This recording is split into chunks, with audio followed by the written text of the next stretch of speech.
Hey guys, this is Elation Podfic, and today we're going to be reading The One with the Justice League Almost Didn't Figure It Out by Bats and the Birds. This is Chapter 8. The League didn't hear from Nightwing or Batman for a few weeks. Superman had been the only one to go to Gotham, but he only went once, and he wouldn't talk other than to say that Nightwing was being taken care of, and he'd be back eventually. That left Wally, but his own appearances at the Watchtower were sparse at best. When cornered, he'd only answer, "Nightwing's doing better, really. I'm keeping him company while he recovers, and it's really not my place to tell you. He'll be back soon, I promise." Then Batman showed back up. Hal was off duty, but lounging in the Watchtower when the Dark Knight himself stalked past him, as though he hadn't been radio silent for a few weeks. Hal literally fell out of his chair trying to get up fast enough to follow him. He sped-walked, almost ran to catch up with Batman, but when he finally fell in pace with him, the Bat stopped in his tracks and turned to sharply glare at him. "If you're going to talk to me about anything other than monitor duty scheduling, I'm going to walk away," Batman growled. Hal took his chances anyway. "So Nightwing is your—" Batman disappeared down the hallway before he could finish the sentence. After a few weeks of Batman returning to normal League duties and patently refusing to answer anyone's questions, Nightwing finally returned, walking through the Zetas, his arm slung around Wally's shoulder, laughing at something the speedster had said. The common area they were in had a few people in it.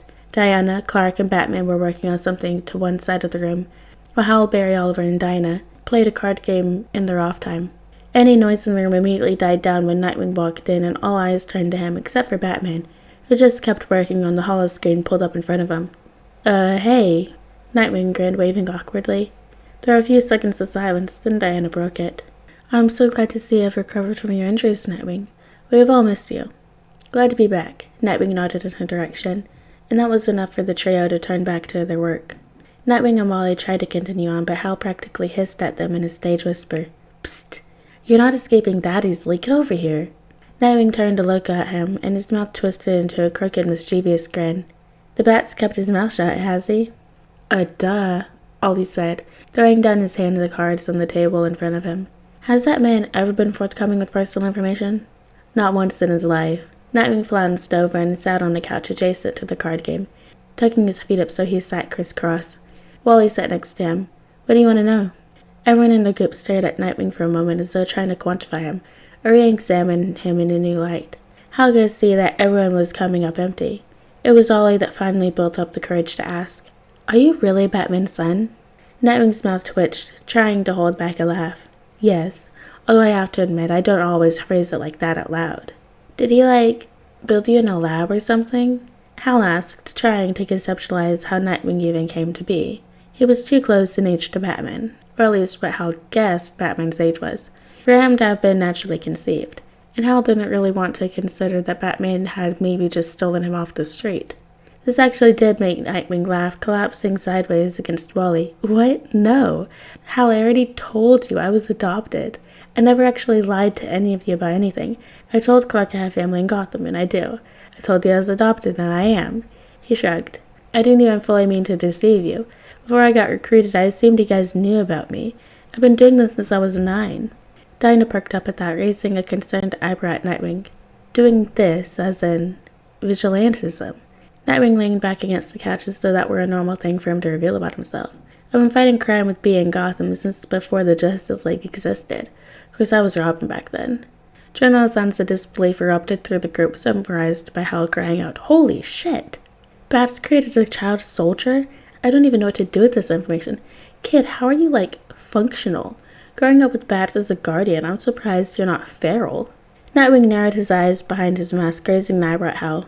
"I can't say he's the most conventional dad out there, but he did, hug me. Do you guys think he locked me in a cage and only let me out for training exercises or something?"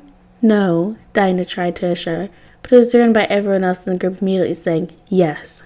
"I don't believe you," Hal decided, crossing his arms. "I've never seen Batman hug anyone, and my brain refuses to conceptualize it." Nightwing snorted, standing up from the couch. "I'll be right back then."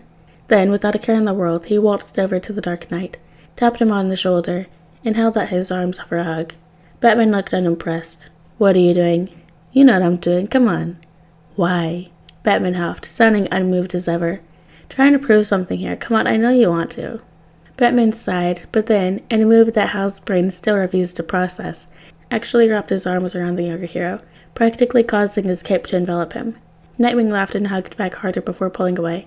Thank you, that's all I needed. Batman gave an unintelligible grunt and turned back to his work.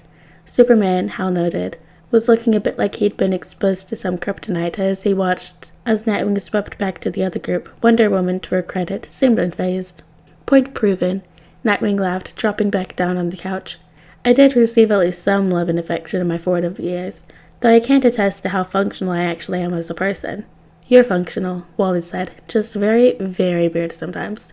Nightwing shoved his shoulder playfully into Wally's. Gee, thanks. You! Barry blurted suddenly, pointing an accusatory finger at Wally. How could you have not told me? It was Wally's turn to laugh. One, it wasn't my secret to tell, and I swear to you, it wasn't even that secret, Nightwing interrupted. Two, it was really fucking funny. I'm never trusting you again, Barry claimed with a huff. Gosh, Wing, you've turned my own family against me, my own flesh and blood. What a friend you are. He's related to you by marriage, he's not even your flesh and blood. Nightwing shoved into Wally's harder this time, almost knocking him off the couch. Besides, Barry, I really am surprised you didn't figure it out sooner. Bart's friends with my younger brother. That led to another outburst of disbelief and some playing cards being thrown. It took a moment before Wally managed to get out. Are you trying to tell me that Batman raised not one but two children? Wow, Soups didn't tell you? I was told he paid a visit to the cave while I was unconscious, and I almost ended up on the wrong end of Robin's sword. He said as though it made sense. Raised is questionable.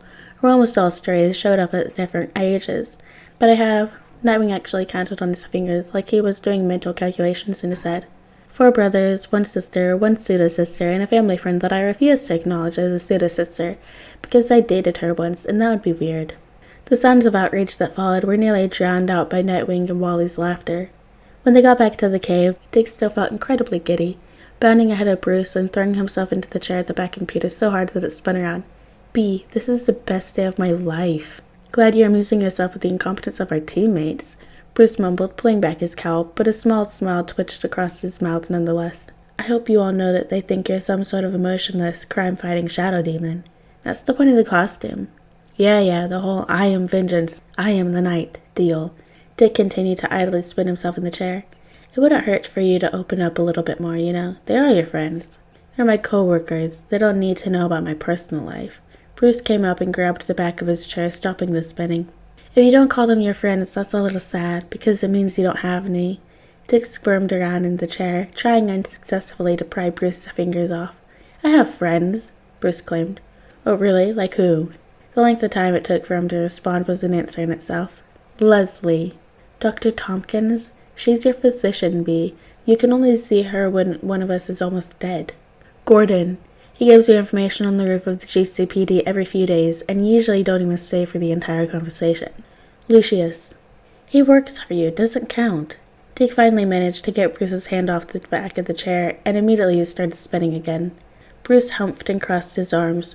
I suppose, maybe, it wouldn't hurt to talk to them a little bit more. Great. Then we can hopefully avoid any more incidents such as this one, where you semi-accidentally hid the fact that you had a child for 16 years.